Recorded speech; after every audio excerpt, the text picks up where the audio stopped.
Hello friends, അപ്പം നമുക്കൊരു mayonnaise ഉണ്ടാക്കിയാലോ. ഈ ബോയിൽഡ് എഗ്ഗ് മയോണീസ് എങ്ങനെയുണ്ടെന്നൊന്ന് നോക്കാം. ഞാൻ ഇതുവരെ ചെയ്തില്ല, എന്തായാലും ചെയ്തു നോക്കാം.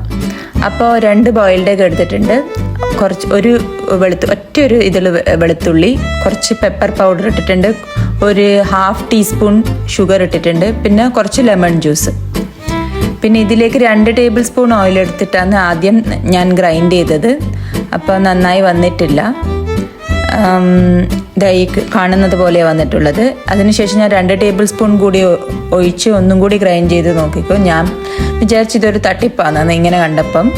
പിന്നെ ഒഴിച്ചത് ഏകദേശം ഒരു 4 ടേബിൾ സ്പൂൺ ഒരുമിച്ച് ഒഴിച്ച് ഒന്ന് ഗ്രൈൻഡ് ചെയ്ത് നോക്കി. ഒരു 2 ടേബിൾ സ്പൂൺ പാലും കൂടി ഒഴിച്ചു. അപ്പം നല്ല കൺസിസ്റ്റൻസിയിൽ ആ മയോണീസ് വന്നിട്ടുണ്ട്. പക്ഷെ എൻ്റെ ഒരു സജഷൻ എന്താ വെച്ചാൽ, നമ്മൾ വെളിച്ചെണ്ണ ഉപയോഗിക്കാൻ പാടില്ല. ഒലിവ് ഓയിലിൻ്റെ ടേസ്റ്റും ഒരു കുത്തൽ ടേസ്റ്റ് ഉണ്ടായിരുന്നു.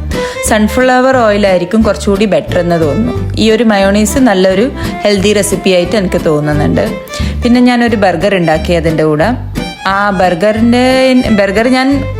ബർഗർ പാറ്റീസ് ഞാൻ ബേക്ക് ചെയ്തിട്ടാണ് ഉണ്ടാക്കിയത്. പക്ഷേ അത്ര വേവായിട്ടില്ല, അത് അത്ര കുക്ക്ഡ് ആയിരുന്നില്ല. പിന്നെ ഞാൻ അതിലേക്ക് ബർഗറിലേക്ക് ഒരു ചീസ് മെൽറ്റ് ചെയ്തു, പിന്നെ കുറച്ച് ടൊമാറ്റോ സോസ്, പിന്നെ കുറച്ച് വൈറ്റ് ഒണിയൻ ഉണ്ടായിരുന്നു, പിന്നെ ടൊമാറ്റോ ആഡ് ചെയ്തിട്ടുണ്ട്, പിന്നെ നമ്മൾ ഉണ്ടാക്കിയ മയോണീസും.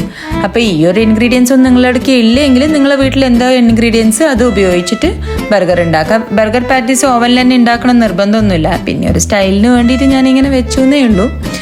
ഓവനിൽ ബർഗർ അത്ര കുക്കായില്ല, പിന്നെ പാൻ ഫ്രൈ ചെയ്തു. അപ്പോൾ എല്ലാവരും ഒന്ന് ഇങ്ങനെ ട്രൈ ചെയ്ത് നോക്കുക, ഫീഡ്ബാക്ക് അറിയിക്കുക. Thank you for watching.